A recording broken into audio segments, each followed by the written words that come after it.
So here I am at Scrap SF. I just found this thing. It is a rock tumbler. Needs a new belt, working motor, 20 bucks. Now I get to haul this all the way back to Salinas and then down to Ashley's in West Covina. So this should be fun. Oh, the things I got myself into.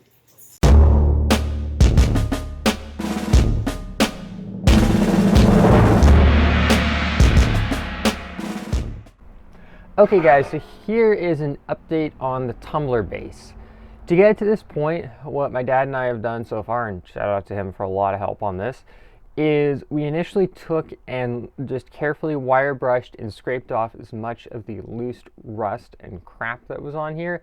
And I have absolutely no clue what this thing did in its previous life, but it was just covered in rust. It was kind of scary actually.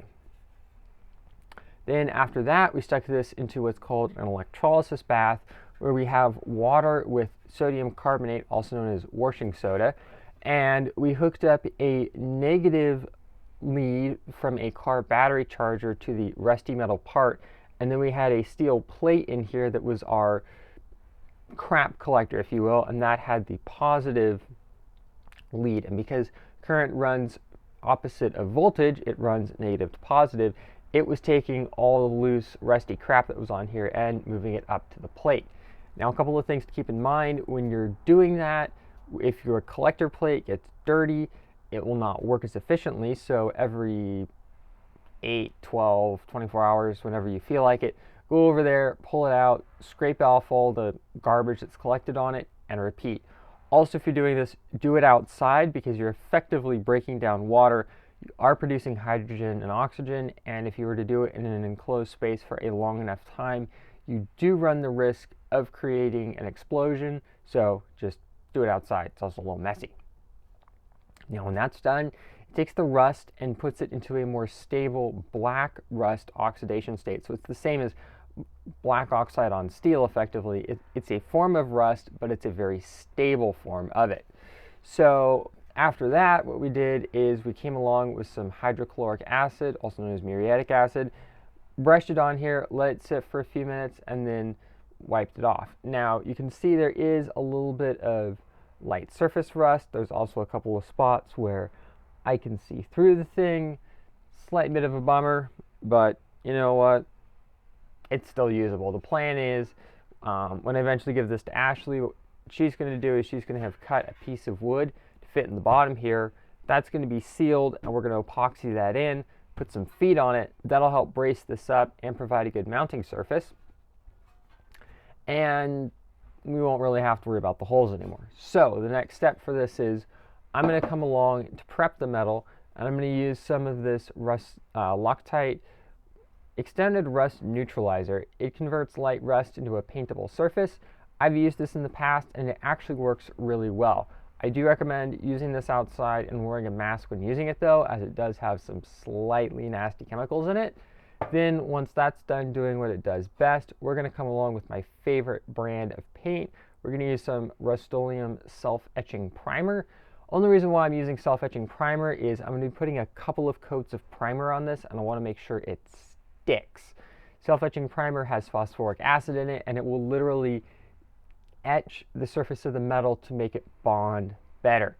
Now when we're done with that, I'm not sure what we're going to do for the top coat. I'm maybe thinking maybe a hammer coat would look pretty cool, but we'll figure that one out. The main thing is I want to get some primer on this thing. I want to get it sealed up, and then we can figure out a top coat from there. So let me get my PPE.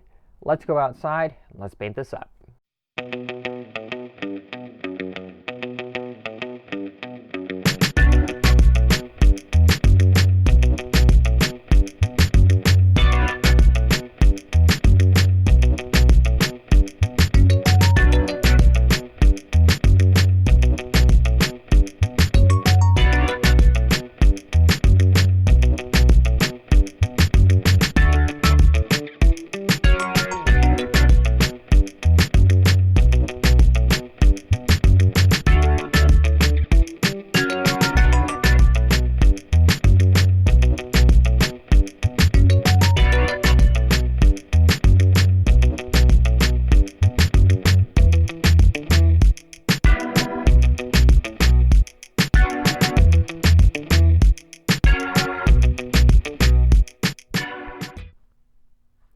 Okay guys, so I have the tumbler reassembled. The paint job on the motor is still the same. There was a little bit of rust on the little tabs there. Came along, knocked that off. It originally did not have a belt, but due to the magic of the local hardware store, I was able to pick up a multi-pack of O-rings. This is the Danco brand one, and ended up using their number 118 belt to stand in for the belt that was not there.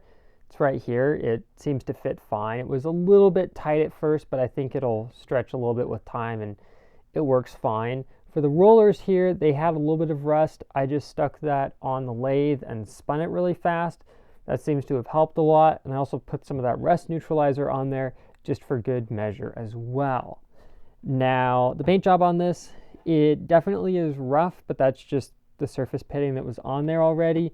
I did hit it down with some hammer coat, like I mentioned, just for the looks of it, and it works. So I'm going to use this, I promise it's empty, bottle of propane here to simulate a tumbler drum, which we're still working on, to show you guys it does work.